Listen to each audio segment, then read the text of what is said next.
Good afternoon, everyone. Good afternoon.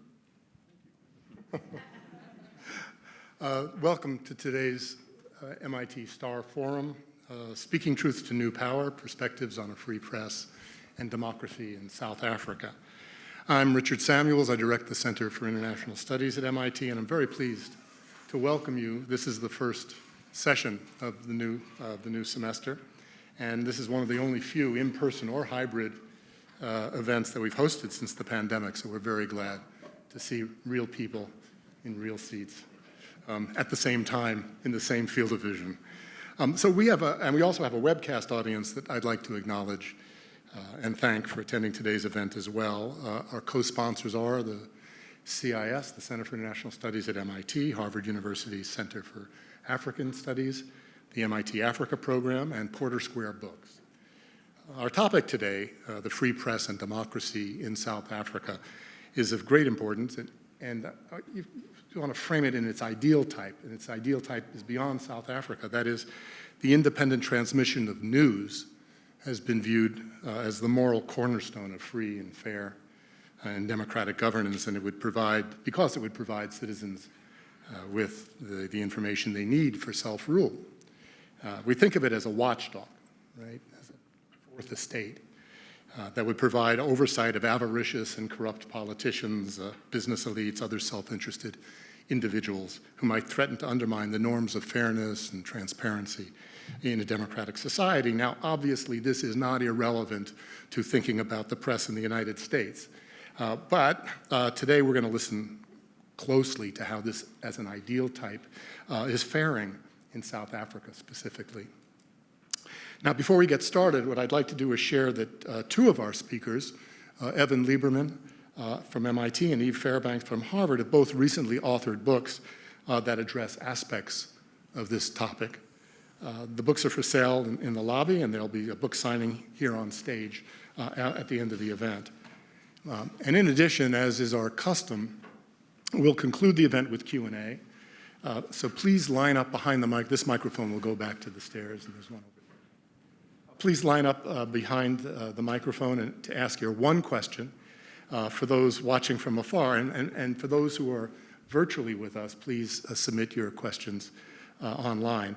And I want to emphasize that one and question are of equivalent importance.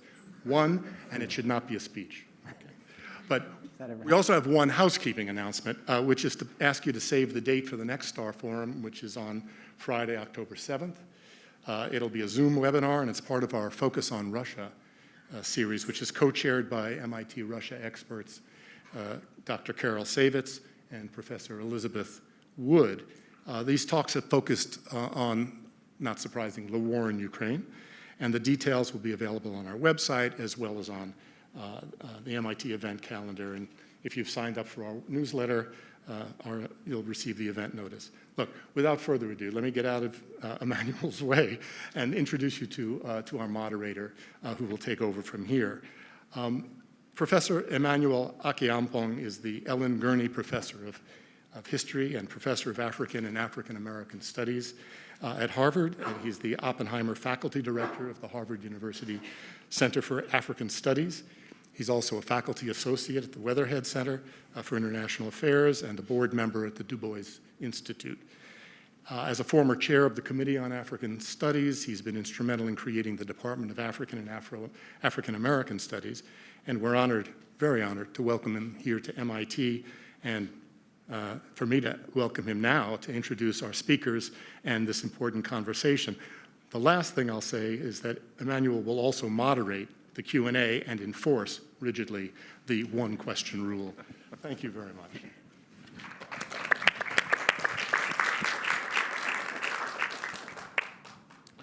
Thank you, Dick. And good evening to our esteemed guests and distinguished panelists. I am delighted to be moderating tonight's Starr Forum on Speaking Truth to a New Power, Perspectives on the Free Press and Democracy in South Africa. My name is Emmanuel, as Dick pointed out, and I'm at Harvard University. When my dear friend and colleague Evan Lieberman approached me over the summer about collaborating on this event. I was immediately enthused about the opportunity. For many years, we have sought to deepen the linkages between our neighboring institutions, inviting our students and affiliated faculty to make the trip up or down Mass Avenue to share the wealth of resources that our two universities offer in the field of African studies.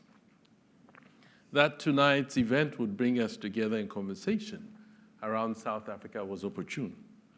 Evan has just published a book on post-apartheid South Africa, which we will, of course, hear more about in the course of the evening. And the Center for African Studies at Harvard opened its first multidisciplinary research office in sub-Saharan Africa, in South Africa in 2017. We also host a Harvard South Africa Fellows Program, so we have a strong South Africa interest.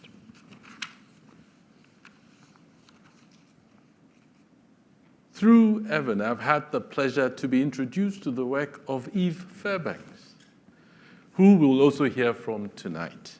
Though Eve approaches her work as a journalist, her work brings together history, ethnography, and eloquent storytelling through life stories to paint a picture of not just a nation in transition, but the ways in which political change has forced sociocultural change in South Africa, as experienced through the lives of individuals, black and white.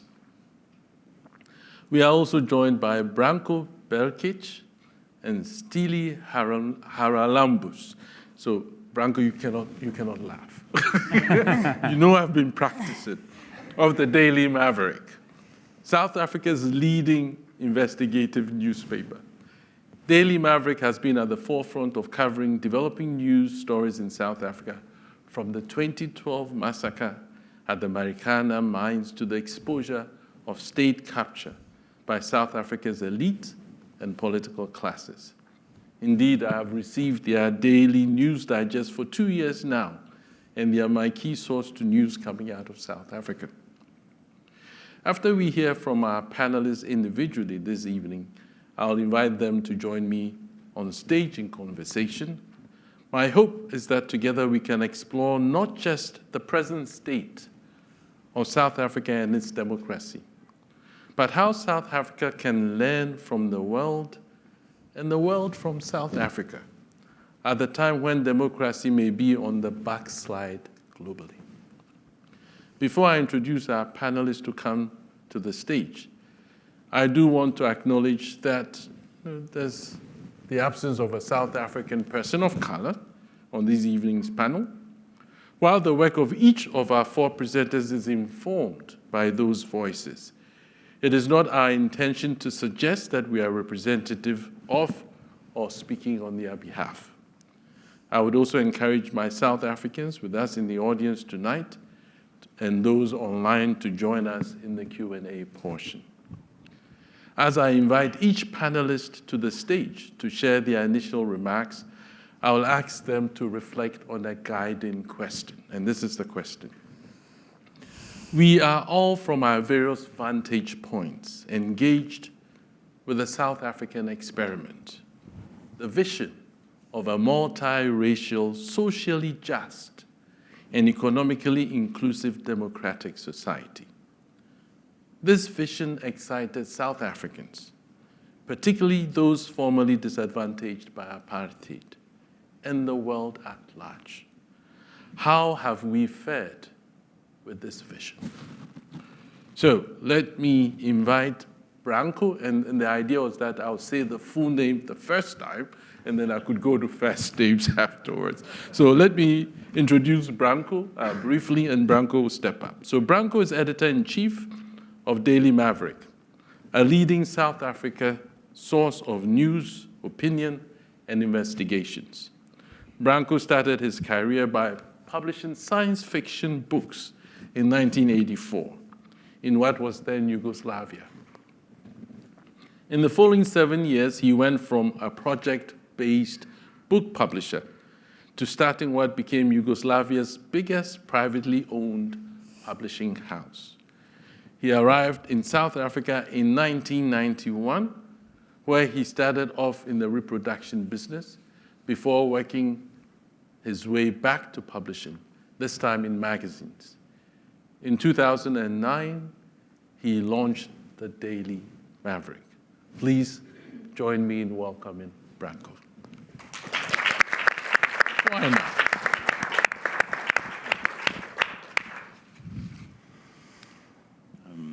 Can you guys hear me? Okay, so first couple of credits. First, Styli and I actually created it, so it wasn't only me who founded Daily Maverick. Styli, co-founder, is here. You mentioned 2012 massacre in Americana. We have a guy who actually broke the story. Greg Marinovic is with us.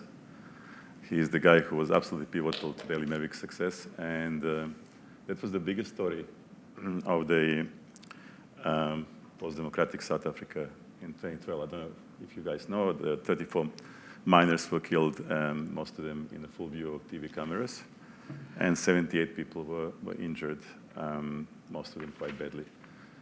Greg Marinovic was the only guy who actually searched for the truth when the rest of the media was going to the press conferences. And he was the only one who actually, 2 weeks later, we published this massive expose in which we exposed the police. And it turns out that 17 murders. How many people were in the side B? Just under 200 were arrested. No, but 17 guys were killed in side B. 17 and 17. Yeah, 17 people were actually murdered in cold blood by the police and by the police that was supposed to serve with some people. And that was, to me personally, that was a break, and it was my personal epiphany. And my life personally afterwards was never the same, and my understanding of my role and the Daily Maverick's role in, and thankfully Styli agreed with me, changed massively after the Americana. So Greg Marinovic, and for you who don't know, there was a Hollywood movie about him, and Ryan Phillippe actually played him, so he's actually paying Greg, when he was that age, he was actually better looking than Ryan Phillippe, I just want to say. All right, so anyway, so Daily Maverick today is, we have around 120 people, and our readership is around 8 million people every month, and we have around 250,000 newsletter subscribers, and so that's just the top picture. You know, we are in an incredibly dangerous moment for South Africa and Africa right now. And we built a democracy in South Africa over the last 28 years, and it's a strong democracy. But once it breaks, it's going to break for a long, long time and possibly never to be rebuilt. And we are, one can argue that we are very close to breaking down. You know, we've been watching the degradation of that state from within. And, you know, it is true, we have some of the best run elections in the world. We get the results immediately. The amount of intimidation is minimal. You know, the campaigning is mostly completely civil. What we do not have accountability, and we do not have a way to hold the elected officials accountable because of the peculiarity of South African scene. One party, it's essentially one party system. ANC was running this country for 28 years. Apartheid was essentially one party system as well. So we did not develop the methods of accountability. We do not hold people in power accountable for all their mistakes. And the previous record, the skills, pretty much matter not when they're getting powerful jobs and when they get the big budgets to work with. What matters is the internal, positions within the party. 28 years later, we are at a point where our infrastructure is near breaking point. Quite often, I mean, Styli and I had a discussion today. Are we a failed state or not? My argument is we're not yet failed state, but there is, when you put some bullet points in a Word document, it does look pretty shaky right now. So, unfortunately, everything that was everything in South Africa in the last 28 years basically was decided within the ANC's smoke-filled backrooms. And we came in a situation where we have an ANC electoral conference at the end of this year. And that electoral conference will largely decide in which direction South Africa is going. Even if ANC loses power, it will decide in which direction, loses absolute power, sorry, it will decide in which direction will, the restructuring of South Africa's policy go. And it is easily going to go into the autocratic and non-democratic direction. In a worst case scenario, a bunch of people that lost in 2017, and they lost in good percentage because of our work on the Gupta leaks when we exposed the state capture, and then President Zuma lost his job because of it. These people actually have a chance of coming back. And I don't know if you guys have a similar thing here after 6th of January. You thought that nobody will come back, and now it looks quite possible.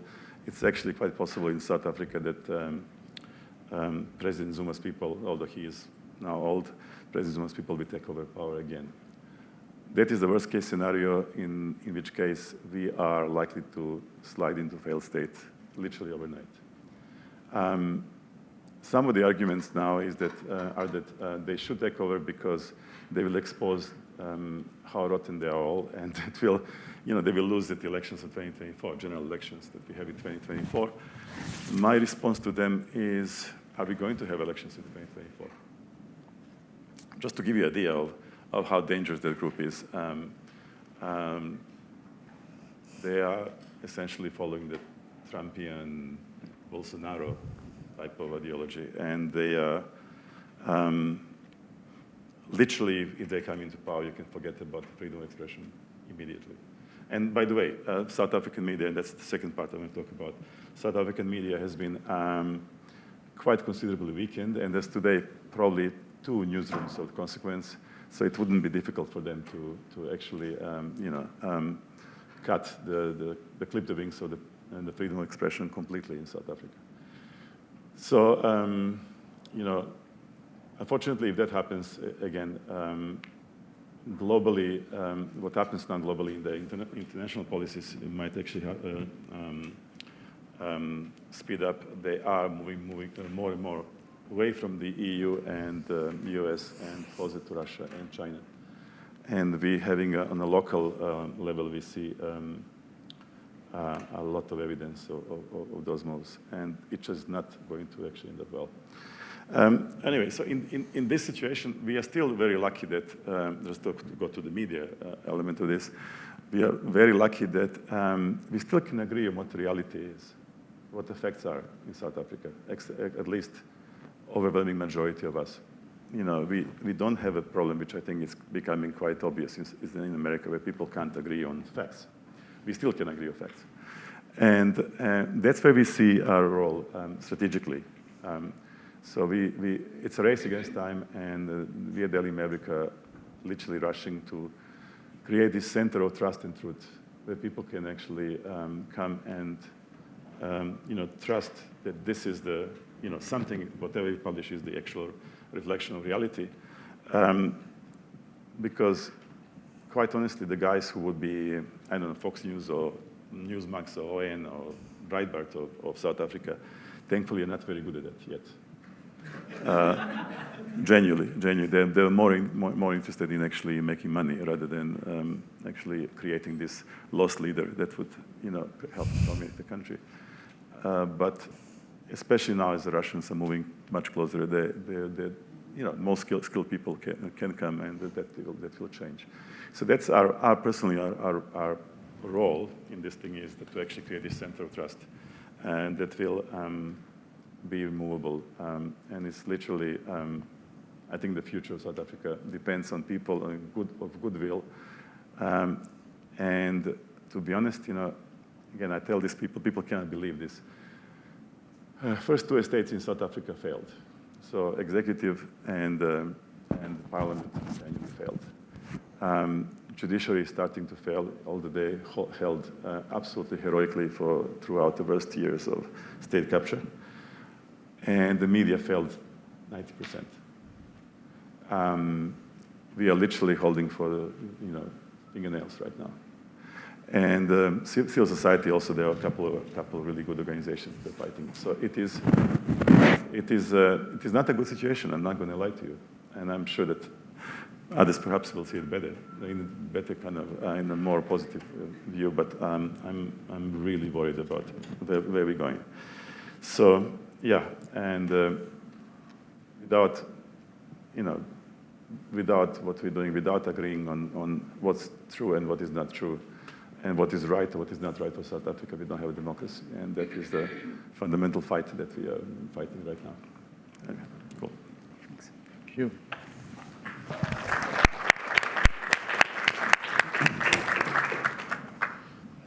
Okay, thank you, Branko. Next, I call Styli, who is a publisher and CEO of Daily Maverick. After having qualified as a chartered accountant, Styli had a brief stint in the London banking industry before following his passions to the media business. He has subsequently helped establish and develop various media startups and projects, including Daily Maverick and The Gathering, the country's premier media and politics conference. So please join me in welcoming Styli.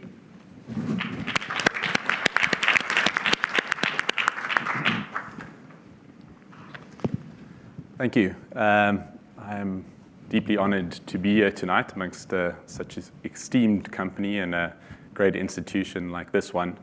I'm going to go out on a flyer here and guess that the majority of people who attend a conference like this don't need convincing that independent media is good for democracy. Instead, I'm going to continue with a little bit of the gloominess where my partner left off, because there's not enough the capacity for gloomy talk in a media conference, and the democratic project around South Africa has plenty of space to be filled. So the question I'd like to pose to you, and the thought experiment I'd like you to walk with me on, is what happens if the South African democratic project fails? Because it is dangerously close to being more than just a thought experiment. As my partner alluded to, we can argue around the definition of a failed state in a country that struggles to deliver the most basic services like education, health, energy, and security to the majority of its population. But I can assure you that we still have much further to go in terms of rock bottom and what happens afterwards.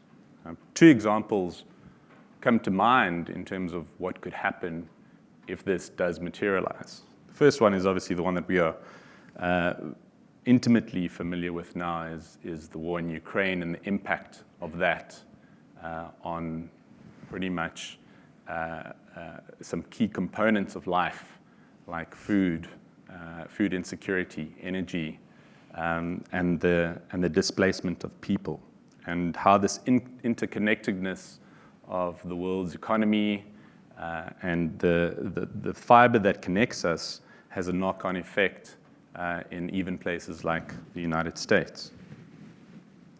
The other example is the impact of the Syrian refugee crisis, and what the effect was of 1 million displaced refugees as they moved across borders and into Europe, that fueled the rise of far-right politics in Europe. And case in point is the recent elections in Sweden, and how the right and the far right now dominates the political scene there. So what happens if a country like South Africa, that is teetering on the edge, and the other big economy in Africa, Nigeria, who is also struggling with its own democratic project, What happens when these two powerhouses collapse? And 1.5 billion people, population that is also set to explode in the next 20 years. What happens to those people and the impact of that as those people look for refuge in the global north? The thing that is driving the problems and the deterioration of these democratic projects is the cancer of corruption. Corruption allows people to infiltrate and erode the institutions that democracies need to survive and to function. And the biggest lever that we can pull from the outside to prevent that erosion of those institutions is independent public interest journalism. And yet, private funds are almost non-existent for the startup and support and the development of these institutions. The global development aid for media sits at a paltry 0.3% of total funding, of which only 17% of that actually ends up in journalism itself. So while there's a land grab for the resources and the control of many of our commodity-rich regions and plays out between Russia and China, let us be vigilant about the impact of what happens if these projects do fail, because they will not be contained to regional problems and impacts.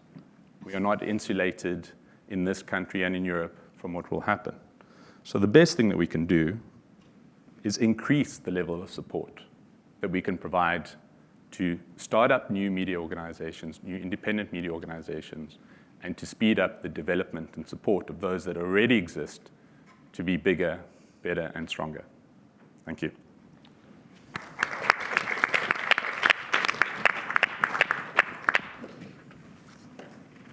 Thank you, Styli. I will next ask Eve to come up. Let me introduce Eve Fairbanks first. So Eve is a journalist whose writing has appeared in the New York Times Magazine, The New Republic, Foreign Policy, and other outlets. She graduated from Yale with a degree in political philosophy and received a Fulbright scholarship to South Africa. She's the author of the recently released The Inheritors, a New York Times editor's choice. It follows 3 South Africans over 5 tumultuous decades to explore what really happens when a country resolves to end white supremacy. Her book is available for purchase at tonight's event in the lobby. So Eve, please come up.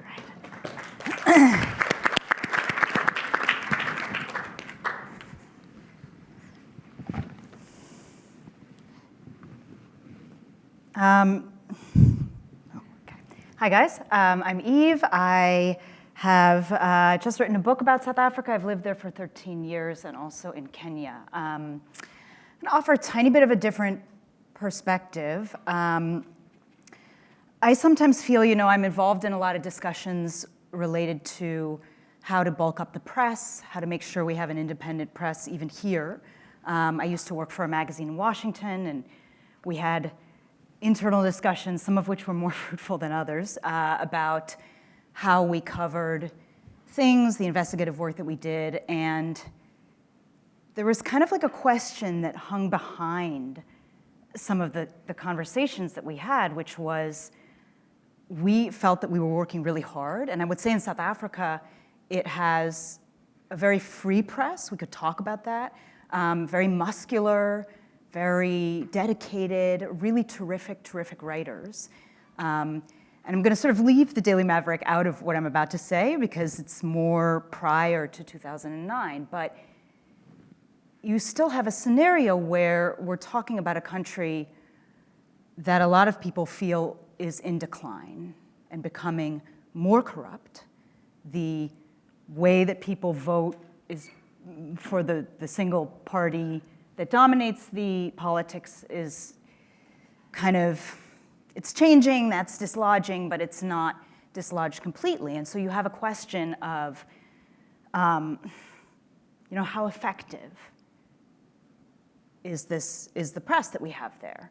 Even if it's free and it's muscular, what is being accomplished? I just want to give you a taste of a little bit of the book that I've written. I'm not going to go long, but I ended up spending a lot of time with a representative of the government, a person who many people would describe as rapacious or avaricious or corrupt or kind of an enemy to the press in a certain sense. And I'll just make a comment right after that, after I just give you a little bit of a flavor of that, of the reason why I did that as a journalist. So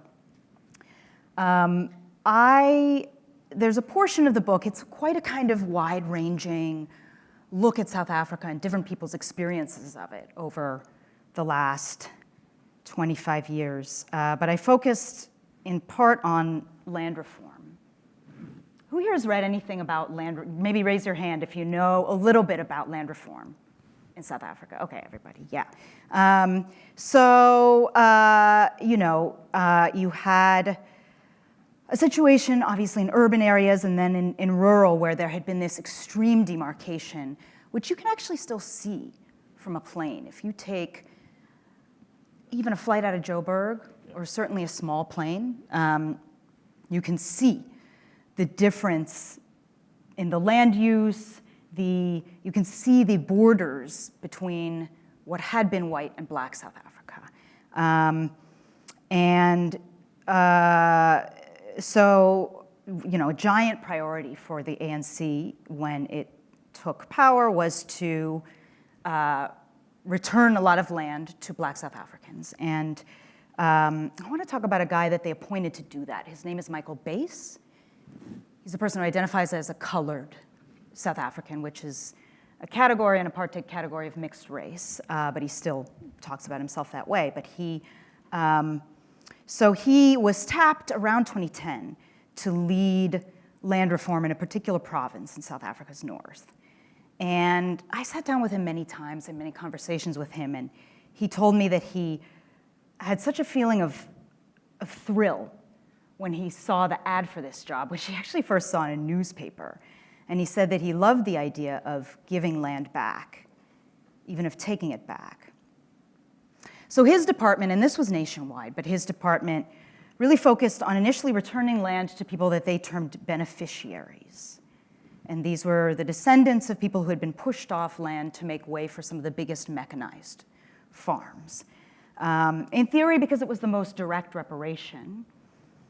In practice, this quickly created two huge problems. The first was that generations later, there were many more offspring than there had ever been original victims of the land seizures. And so you had groups that were only had never really been in contact with each other, numbering in the hundreds, that resettled on plots that had once been owned by a single family. The second problem that he noticed was that the descendants of people deprived of rural land were also the least likely to have received the kind of education necessary to run a high-tech farm. Many of them hadn't had the opportunity to finish high school. They hadn't been properly educated in a variety of languages. It was just a terrible education system that had existed under apartheid. And so I remember he told me that for them to receive a mechanized farm that immediately demanded the implementation of a computerized marketing plan for exporting produce to Europe was, for beneficiaries of liberation, a little like receiving a welcome to freedom basket containing a screaming newborn baby. He also told me that he became resentful of these beneficiaries and he began to feel that they were fantasists. It was hard to feel like he was working for them. He said their business plans were way out there. They would come to him saying, we want to immediately own fleets of tractors and have big incomes, what we've seen. And we would explain to them, he said, that even the white farmers didn't get to that level overnight. And he said he became very frustrated that the applicants didn't accept this. And he remembered them saying to him, this is our time. You are a black government. You are our people. You should help us get these things so we can be like the ones for whom we were working. He also then told me that he knew this resentment was a projection of his own shame. Of course, these applicants were going to be underskilled. That was exactly what apartheid intended. And he'd said, I was also really embarrassed for myself as I worked further and further in government, because I knew these fantasies were due to the promises we had been making. So things that his department would say, but also the promises that the ANC had made right around 94, which were quite general, which were quite inspiring, that appropriate housing will be provided to all, that there'll be proper schools everywhere, beautiful roads. I think one of the first economic policies that they unveiled promised 500,000 new jobs every year, 6% growth. And he said, even those of us who are educated overseas and have PhDs, we really didn't question how all of these things were going to be possible. There was another issue that he had a really hard time confronting, which was that, in fact, the job that he specifically was tasked with was impossible. Totally, totally impossible.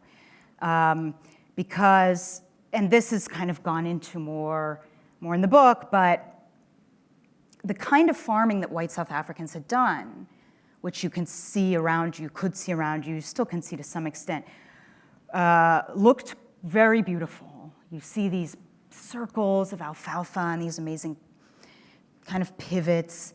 And that whole system was created by resting on the features of a segregationist regime in ways that go very deep. So you had mid-sized and smaller farms that succeeded under apartheid only because they could take advantage of workers who couldn't argue for themselves, who didn't have rights, and also because economic sanctions insulated them.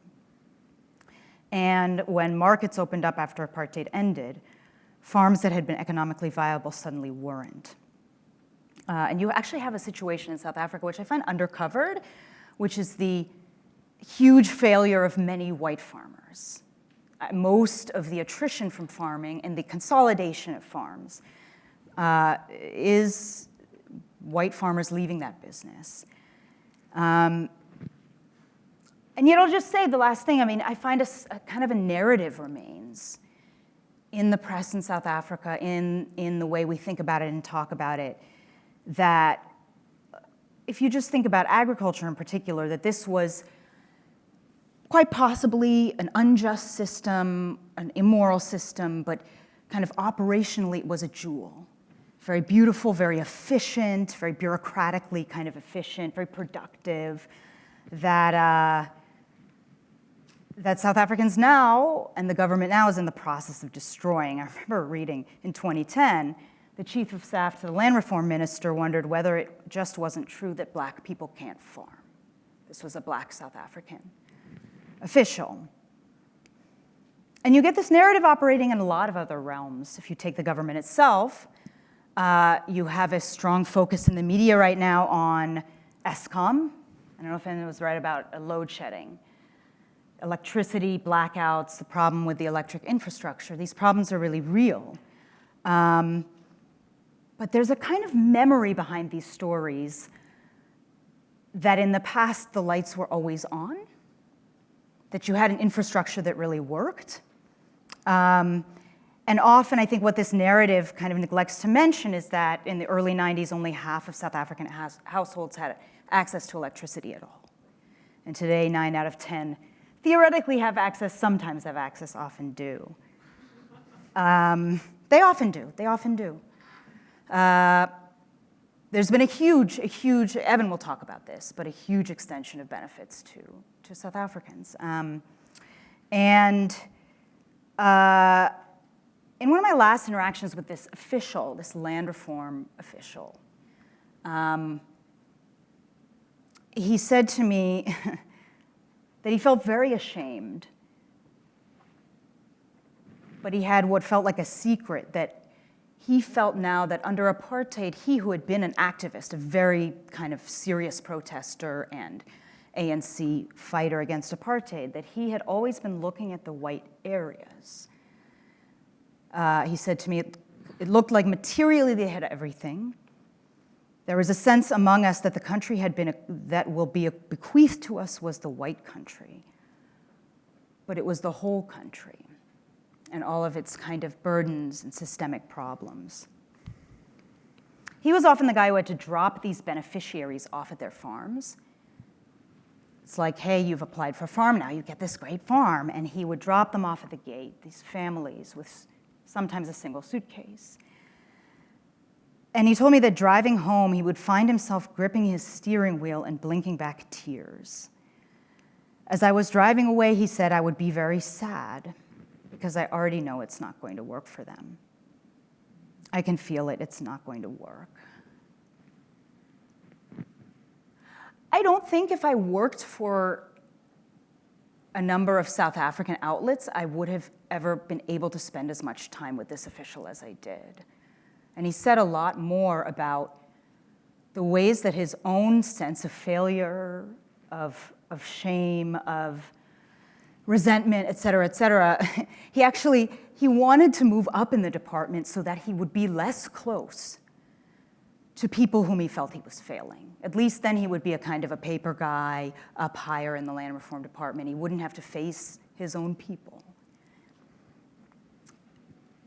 I don't know, I think it would be interesting to talk about, but I feel that there can be, even in societies, and I think a lot about the US, but an attitude where we conflate an independent press with an adversarial one, a strong press with one that is going against the state, against these figures, very, very strongly. And I guess one thing I wondered over the course of writing this book was whether there are types of truth and deep causes for corruption, reasons why people abandon their values, the ones that they really had held when they were liberation fighters, that are tough to surface with that type of relationship. So I guess that's a question that I would leave. A free press, a muscular press, we all believe in it. Nobody needs to be persuaded of that. But I do think we need to think as journalists about what methods we're using, the ways that we approach and interact with the type of officials that we dislike, that we consider our adversaries, and whether that ultimately surfaces some of the very deep causes behind these types of trends that we've talked about. Thank you.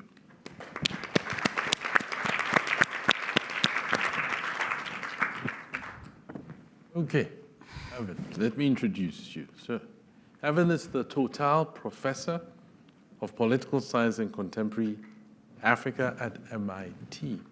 He conducts research in the field of comparative politics with a focus on development and ethnic conflict in sub-Saharan Africa, and is the recipient of several book awards.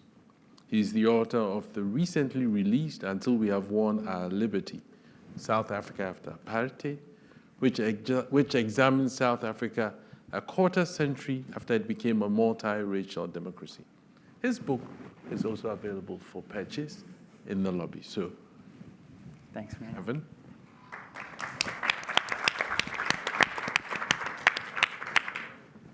Thanks so much, Emmanuel, and thanks so much to Dick and Michelle and CIS for all the logistics and all of our co-sponsors over at Harvard, and for all of you for coming today. And I'll put my glass out here because you can decide whether it's half empty or a half full glass. But the amount of water, we might not disagree in terms of cubic centimeters.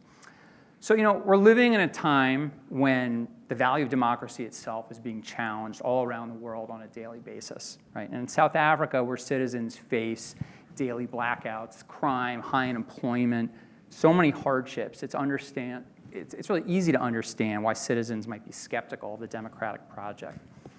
And yet in my book, which may be surprising after you've heard what you've heard today, I argue that democracy has served South Africa pretty well since its first multiracial election in 1994. And for some, that's a pretty controversial argument. And to give you a little flavor of it this afternoon, I want to draw a brief analogy with COVID, right? It's more than 2.5 years now since we all rushed home, and yet people are still getting sick, they're still dying, we're still wearing masks, certainly some people here are, for good reason and worrying. So from one perspective, it's a total disaster.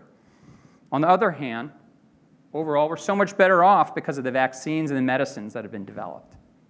One piece of evidence is the fact that we're all here today in person. And I don't want to minimize the COVID-related pain and suffering that persists around the globe, medical, economic, and otherwise. I recognize that vaccine access is still a big issue.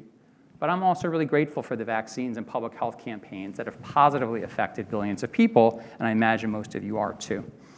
And in many ways, I think the same is true with respect to the introduction of multiracial democracy in South Africa.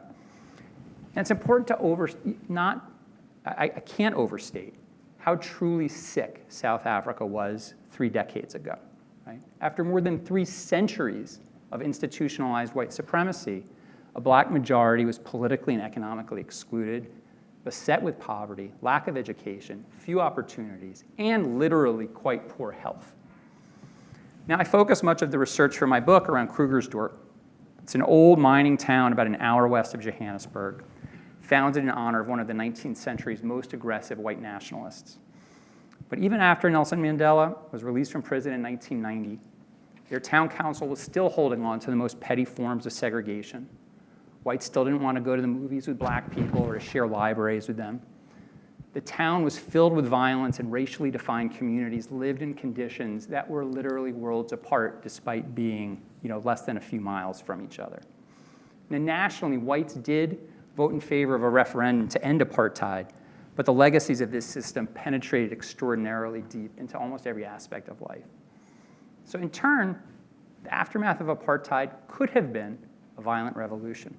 Many whites, certainly in Krugersdorp, who I met with, said they expected revenge. They expected violent revenge. It could have been Rwanda or Yugoslavia.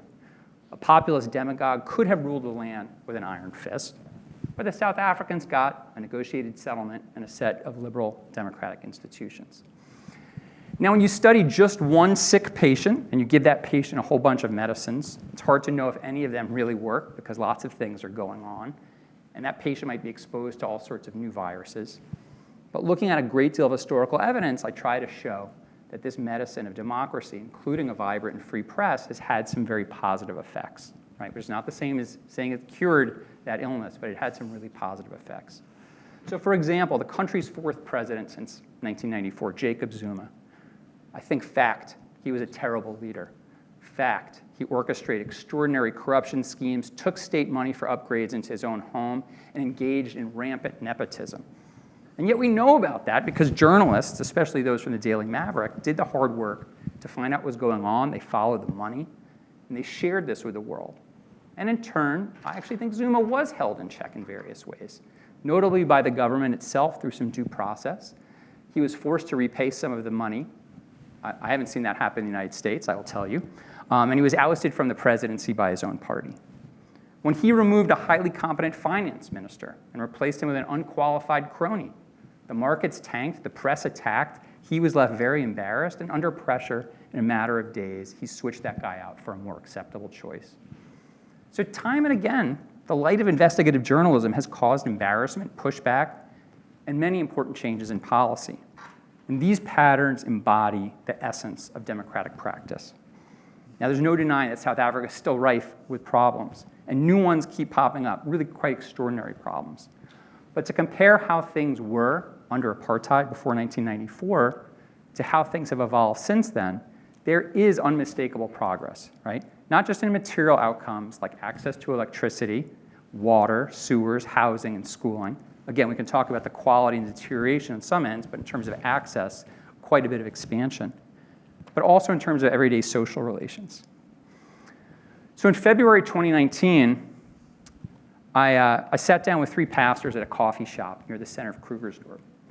And they described significant change. And I said, Howard, what's life been like in your townships? I'm interested to know if things have gotten better in terms of houses, service delivery. Service delivery is a really big issue in South Africa.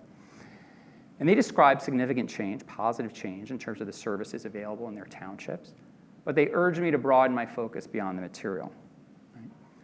One of the pastors asked me to look outside to see a line of people waiting, and there was a white guy at the end of a line of mostly black folks. They were all waiting their turn at a cash machine to get their monthly government grant. Right? Millions of South Africans now get cash grants. They're very small, but they're important to people's lives.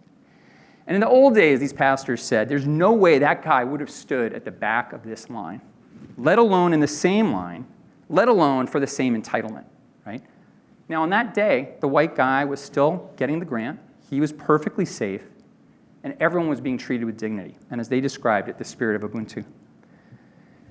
So from my perspective, a range of democratic institutions have really breathed life into the idea of human rights, and the courts and the free press have fought back in the open when those have been violated. But those efforts often fail, and in fact, democratic practice has many adverse side effects, and maybe to a certain extent, Eve was beginning to touch on those. Daily, unrelenting challenges in the media can contribute, I think, to a collective consciousness in which it's become impossible to appreciate that almost anything works at all. And more than 60% of South Africans say that their democracy is broken. I don't think that the reality is all doom and gloom, right? I've seen it, but the news tends to be. And I asked the reporters at the Krugersdorp News about why no one had covered the development of what I saw as a very successful public housing project, which I visited myself. And a few replied, look, it's just a drop in the bucket. It's not something to pat the government on the back about. Now, behind us, in the center of the newsroom, a screen displayed how stories were trending on social media. And unfortunately, good news stories almost never go viral. Now, in fact, humans suffer from a documented cognitive negativity bias. You could see, I watch social media and I see when there's good news and there's no likes on it. When there's bad news, boy, people want to spread that around. Now, in turn, I hear too many South Africans saying they wish that their country was more like China. Wouldn't it be nice to have a benevolent dictator? And for a country that fought so hard and long for political freedom, honestly, I bristle when I hear it. But I understand it for those without jobs and who read about corrupt politicians, and there are lots and lots of corrupt politicians. It's no consolation to hear that things could have been better. That things could have been worse. And I have to concede, and I really agree, civil war, state and economic collapse are real possibilities, just as they were, however, 3 decades ago. But it's way too early, I think, to give up on this experiment. Democratic practice can still contribute to dignified development. It's not a perfect solution, or perfect medicine, or a complete solution for our collective well-being. But democracy does remain better than the alternatives, and that applies clearly not just to South Africa, but to all of us here in the United States, where at the moment, democracy is also pretty fragile. So thank you.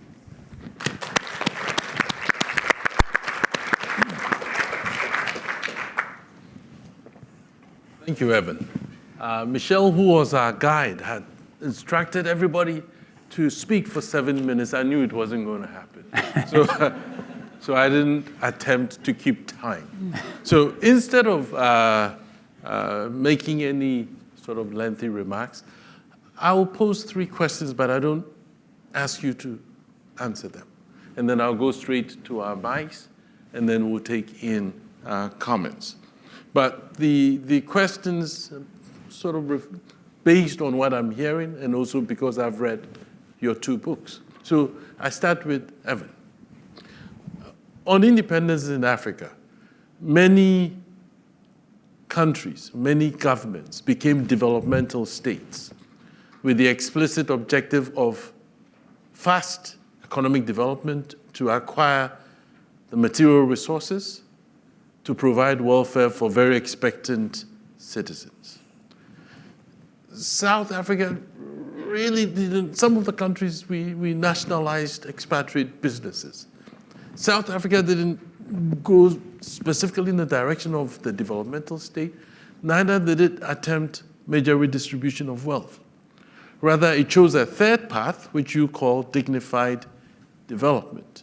And so if you have an opportunity, maybe you can speak a little bit to what dignified development was. And how was the government supposed to fund it if it didn't take money from the wealthy or did the kinds of things it wanted to do? So, and then I go to E. There's one of my favorite authors, Hage, talks about how governments are supposed to have the capacity to distribute hope. And this is not just substantive in terms of what the government can do, but people must perceive the government as having an effective capacity to distribute hope. Has the South African state, in the eyes of its majority citizens, lost the capacity to be a distributor of hope? Then to Branko and Styli. Let me quote from Eve and quote from Evan, and then you know I really read the books. So Eve, Inheritors, page 341. Quote, black and white people are angry or feel grief for entirely different reasons. And if the country succeeds by one marker, it will have to fail by another. Like you would get everybody happy. Evan, in your book, page 143, on the post-apartheid period, you say, I quote you, in fact, rare has been the day when any major news outlet has not reported on the status of some government corruption allegation or another. And we've had Styli, we've had Branko. So my question to the Daily Maverick folks, newspapers in independent Africa have long been at the center of imagining what the new nation could look like. We've seen excellent works doing this. Yes, it's good to point to corruption, to point to this, to point to that. But I wanted to ask the two of you, what vision of the desired nation does the Daily Maverick point to, apart from pointing to what is not correct? And what are the sources of its inspiration? So I'm not going to ask you to answer. I just want to put it there, but if you have an opportunity. So we have two mics, one to the right, one to the left. So if you line up, and then I'll check online. But while you're coming, please don't be bashful. If you want to briefly answer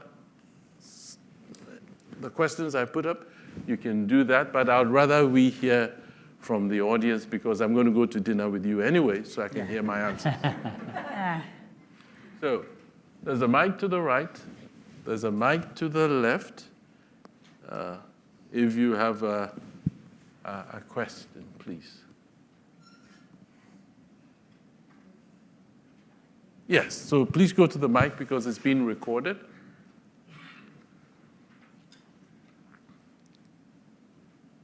And if you can maybe state your name so at least we know who. My name is Margaret Witham. I'm a retired educator. I would love for the Daily Maverick people to answer your question. It's a good one.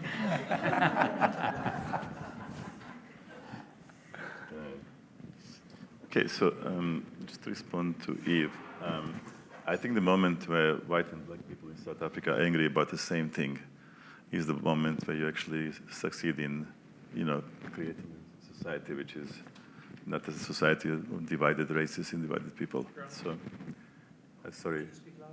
You speak louder. All right, sorry. I think it's important that, white and black people were angry at different things for a long, long time. And the moment they are angry at the same thing together, it's actually a very good moment because they're angry at the things that matter in life and they're not divided by race or politics or color. And then also, it's Evan's question and it's your question as well. Let me tell you more about Daily Maverick. We do 50 to 60 features a day. And we actually do a lot about offering a better vision. We do hold people accountable, but we also have a massive sections of Daily Maverick. One of them is called Maverick Citizen. The other one is called Our Burning Planet, which deals with the climate crisis. We offer a lot of solutions and a lot of ideas what we believe is a better society. So on one side, and we also have a weekly newspaper which actively does that as well. We also offer a lot of the best opinion makers in South Africa that actually deal with it. So it's kind of difficult to respond to a question without you actually reading it every day and all that's on the page. And we publish, again, admitted a lot of material. And it's also necessary to understand that the greatest limelight is caught by investigations by default, because those egregious and horrible things people can't look away from. They actually need to read it. But again, Daily Maverick is not only about investigations. We are full media platform that provides all sorts of different content and different stories, and some of them are actually thought leaders. We do publish quite a few op-eds from public intellectuals of South Africa as well. So in our case, we actually do go out of our way to offer the visions for the better South Africa. We don't only attack. We attack when it needs to be attacked. Okay, thank you. Styli, do you want to add something, or I can go to the next? Yeah, I mean, it would be great if our lead story was man bites dog one day. I think there would be a great vision where that's the lead story on a day. I mean, but we have to, right now there are some big issues that need to be tended to, and that starts with awareness. But we've also done some interesting sentiment analysis on the work that we do. And this comes back, I think, to the cognitive biases that we have as humans, where one of our basic needs is for safety. And the fear that drives that also influences what we click on and what we read. And so our sentiment analysis, you probably will be surprised to know, showed that we do almost a third positive sentiment-toned work, third neutral, and a third negative, which surprised quite a few people, but we also benchmarked that against some American outlets, which was not the case. So the work is being done to provide hope and to provide solutions and to provide a vision of a better way. Unfortunately, how our DNA is put together, we end up in the situation where the bad news is not only what sells, but what people click on, right, and that's available. I think it's an important thing to add to what Styli is saying, that we made a conscious decision not to worry about social networks. Okay. We do not chase Twitter. Our strategies are not about how is our story going to play on social media. We don't care. Okay. Quite honestly, we don't care. So it's really important to understand that liberates us from actually publishing what is popular, what is applicable to what is important. Okay. And we don't have a clickbaits, we don't have a listicles, we don't have any of those things. Sorry. Thank you. Question. My name is Derek Brown. I'm a co-director of an organization founded by some South African peacemakers many years ago. First of all, thanks to the panelists. I really appreciate all your comments, but especially thank you to the Daily Maverick, which, like our moderator here, I get on a daily basis, and I really, you keep me informed. But what I did want to ask was to pick up on one of your earlier comments and say, could you describe for me what you think are the business/economic and political threats to yourselves in particular, but journalism and a free press in particular? And I would like to say we're putting too much on the free press. I think we have to talk about civil society more generally too, if we're talking about the future of South Africa. Styli, or you or me? Yeah, we can start. The first, as I mentioned, the access to capital is a big challenge. There's very little private capital available, very little public funding that's available, and so the business model sustainability has been a big issue. In fact, like we should not exist. 13 years that we should not exist. It is, yeah, with difficulty. And I think we were just lucky that I think we were born with levels of stubbornness that far exceed the norm, the average. There are regulatory risks, so we see legislation changing to make it harder for us to operate. There's already moves when new legislation has been passed, old legislation that was tabled but never passed, things like the secrecy bill. We see litigation, so strategic litigation against the work that we do. We get a summons every other week that needs to be defended. And then there's physical and online, the threat of physical and online violence.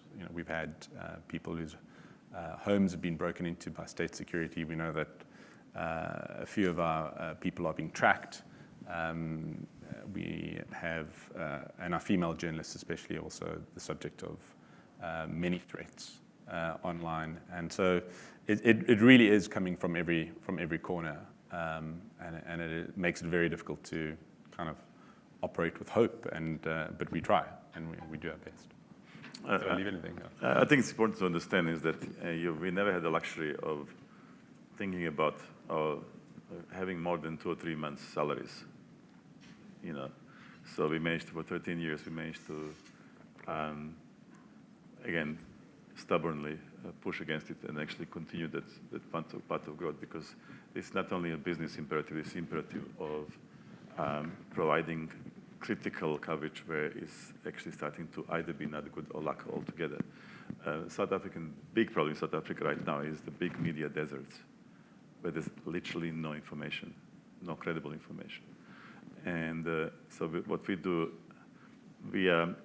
officially we're a hybrid business, which means we have a non-profit and a for-profit units, but we are non-profit and hopefully one day profit, which is not going to happen. And you ask about civil society. Yeah, civil society is a massive component of holding the country together. But when every aspect of society is weakening, civil society is weakening too.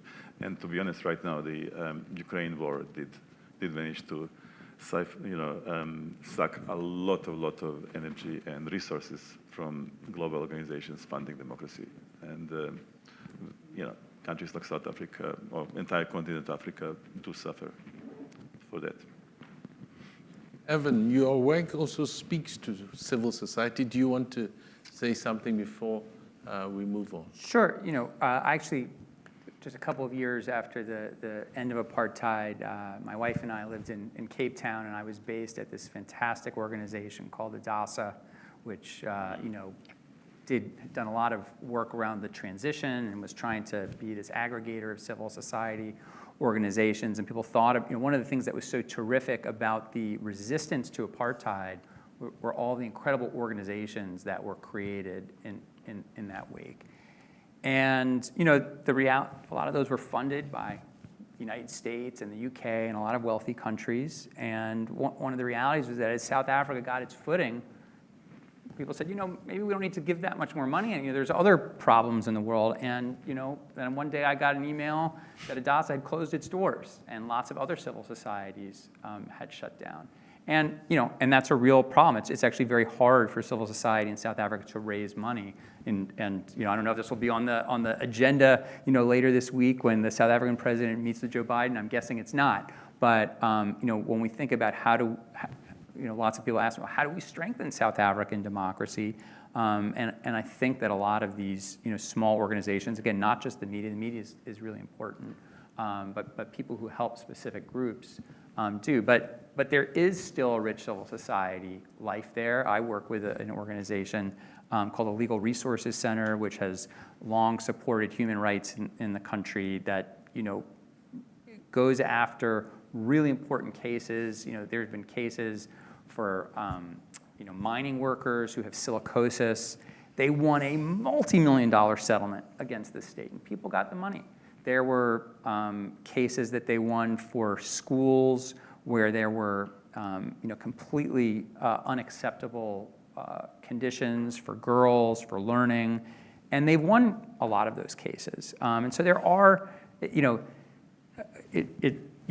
can be ridiculous the extent to which one could be glass half empty, glass half full about South Africa. And I really, I don't disagree with anything that they have said. But neither do we. Right. But the question is, for me, when we're talking about the world, we say, well, compared to what?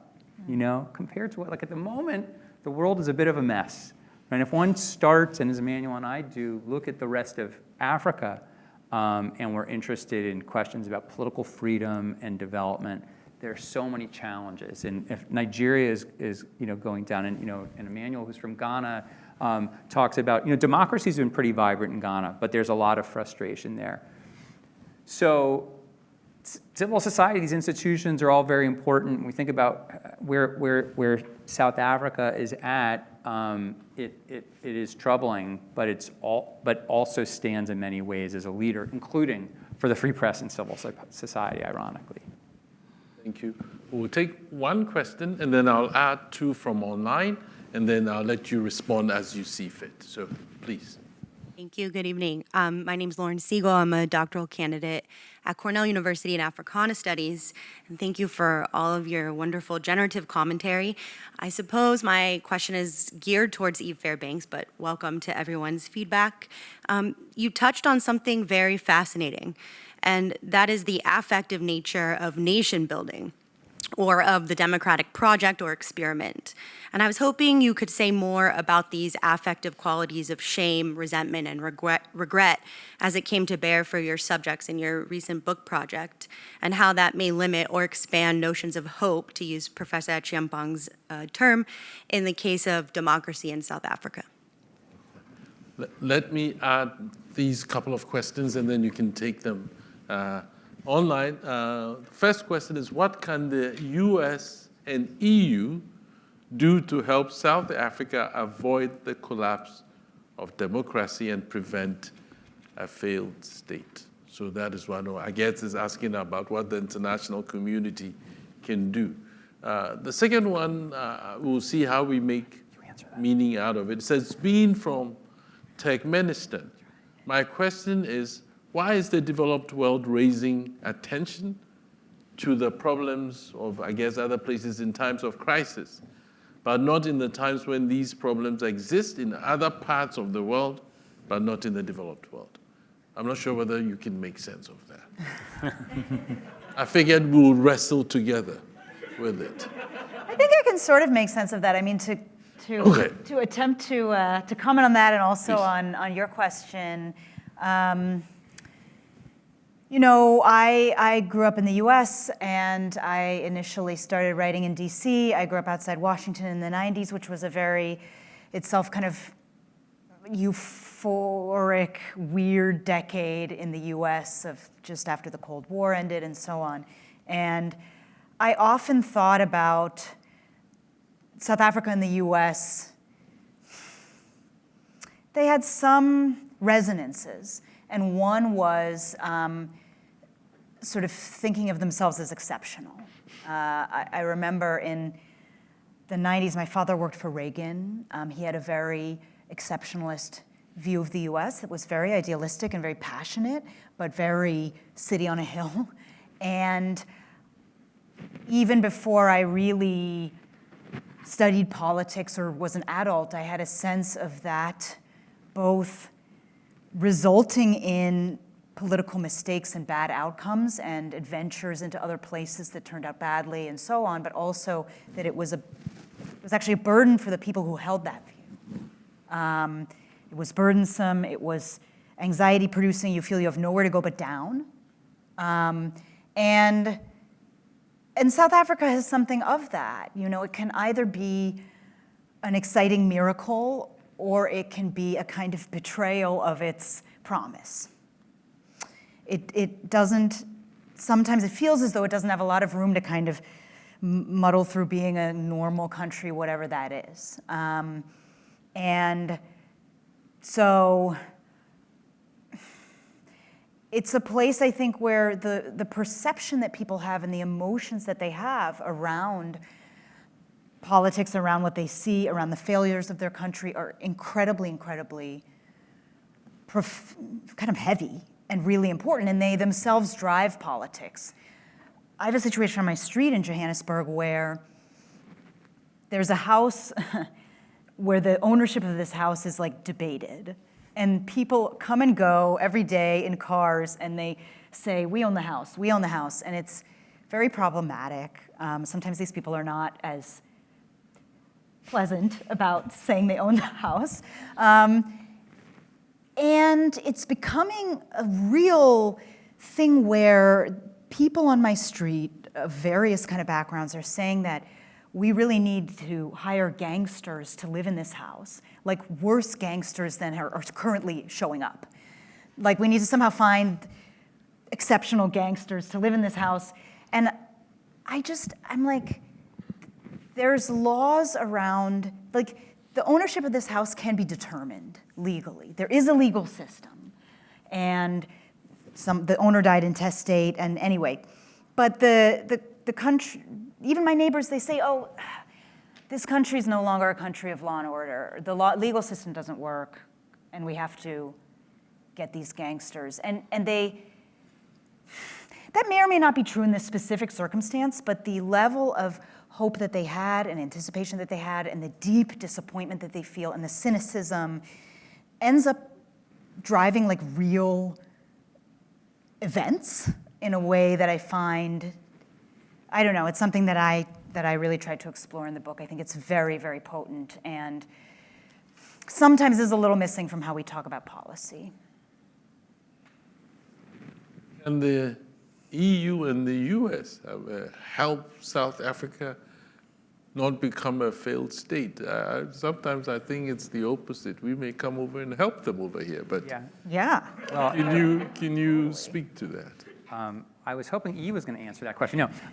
So, there. No, South Africans should come here Yes, and teach us. I really seriously. There's so much self-pity among South Africans during the days of Jacob Zuma's presidency. And yet, midway through the presidency of Donald Trump, they would smirk at us and say, maybe, just maybe, we have the better president than you guys do.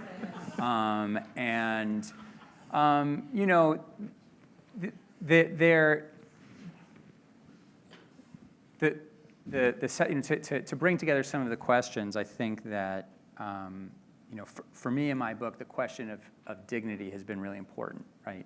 Because apartheid and institutionalized white supremacy, which went on for hundreds of years, really deprived people of a sense of being seen and of being respected. And we look at the kind of world today and the changing nature of political relations and the way the U.S. is viewed in the world. And I think throughout Africa, there is no longer a sense that people are not looking to America for help. And so, if I were to answer that question in the Inferno, let me tell you how the U.S. could help. South Africa, I think it would be rejected outright, understandably, and I think for lots of really good reasons. We have no basis for posturing ourselves that way. However, I do worry.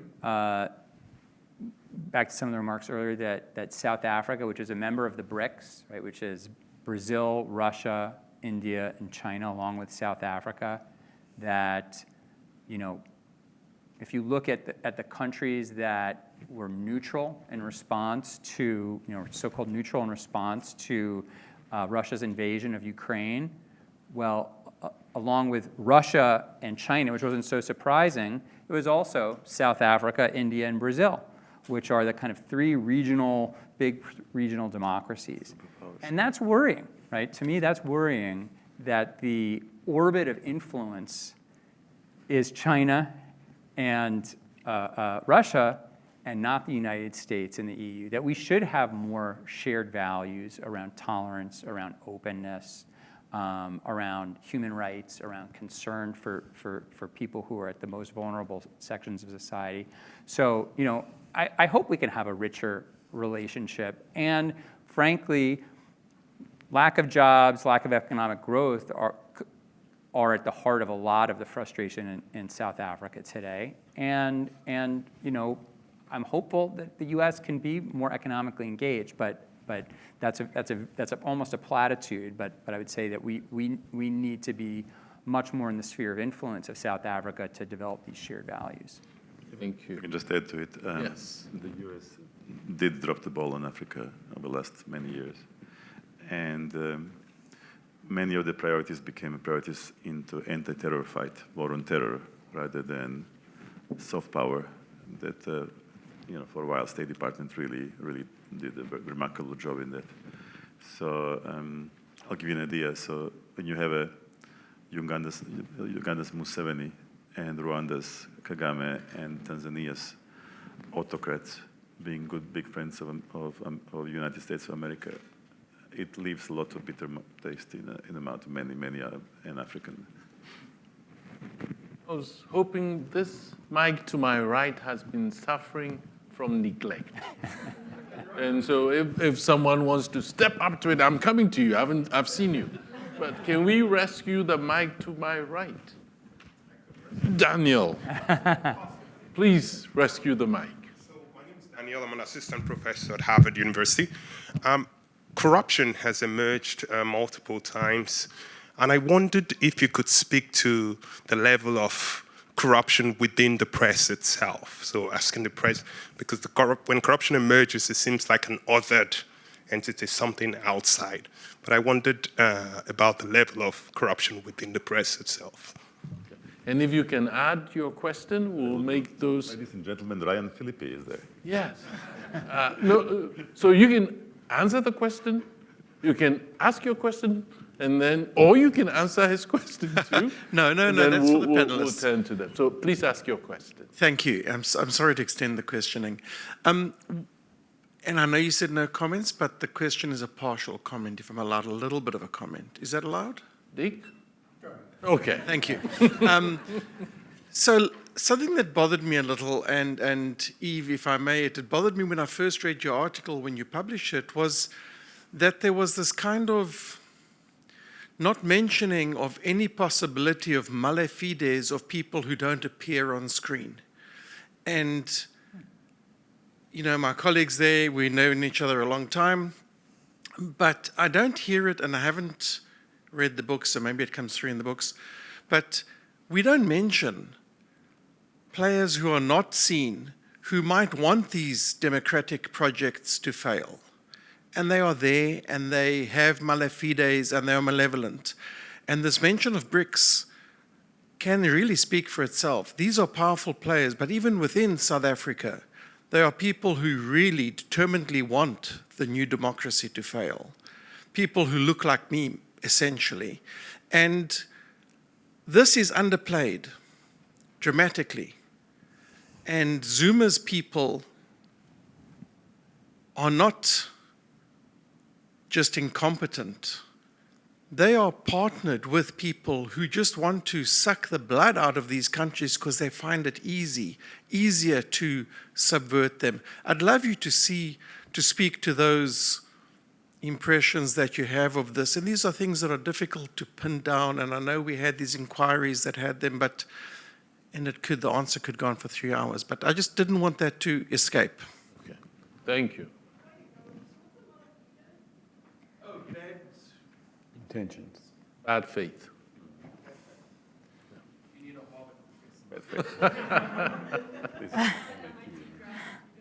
Okay, so you can comment on the comment, and there's also a question, but he hasn't yet read the 2 books, so maybe the 2 of you can comment and say there are things in the book, and then my 2 folks from Daily Maverick can respond to the question about whether there's corruption in the press. Okay. Yeah, there's quite a bit of that in the book itself, but to kind of join your question with I think one that you asked, Emmanuel. I'm struck that I was in South Africa for the very tiny tail end of Thabo Mbeki's presidency, and then Zuma, and now Ramaphosa. And Zuma was, especially right when he began, the one who seemed to give the most hope to people, which is kind of a rough memory, I think, because he turned out to be so completely corrupt and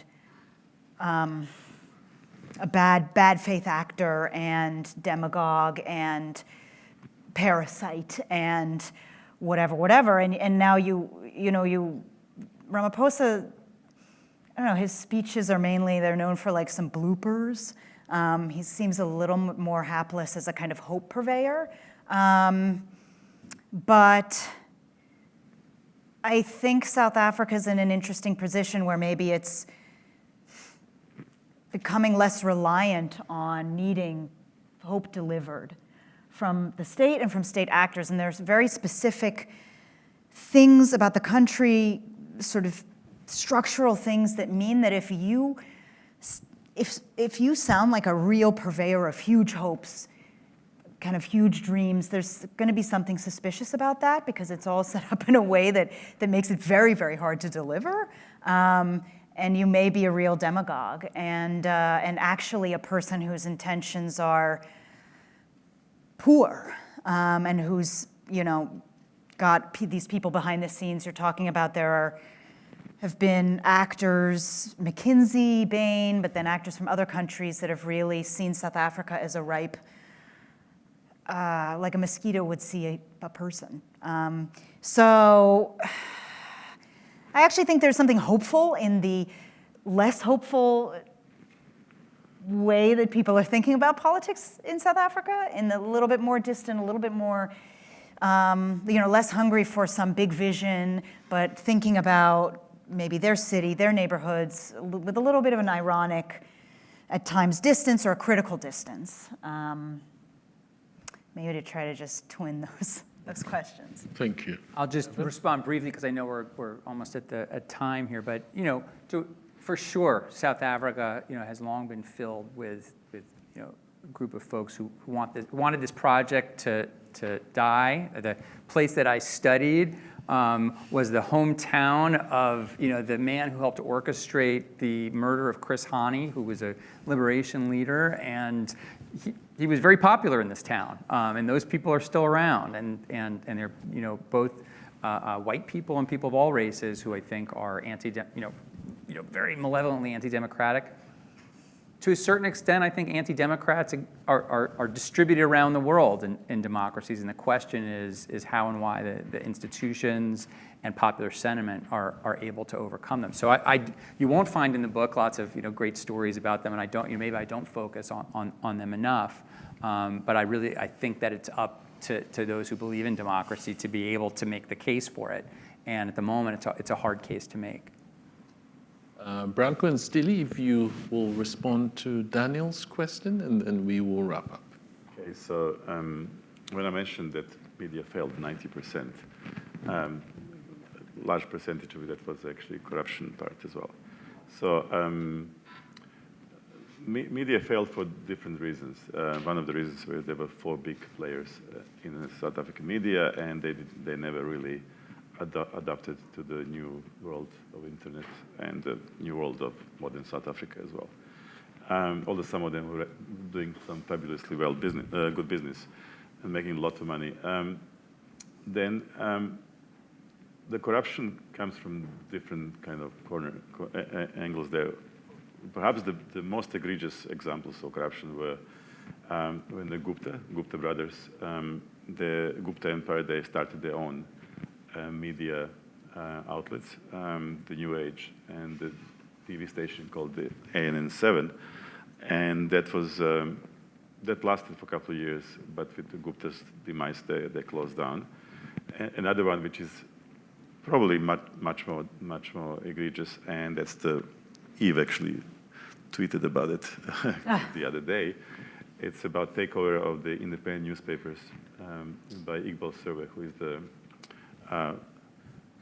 really, let's use the word, fabulously corrupt character who stole more than $1 billion from South Africa, and who we stopped from, literally with hours to spare, from stealing another $700 million.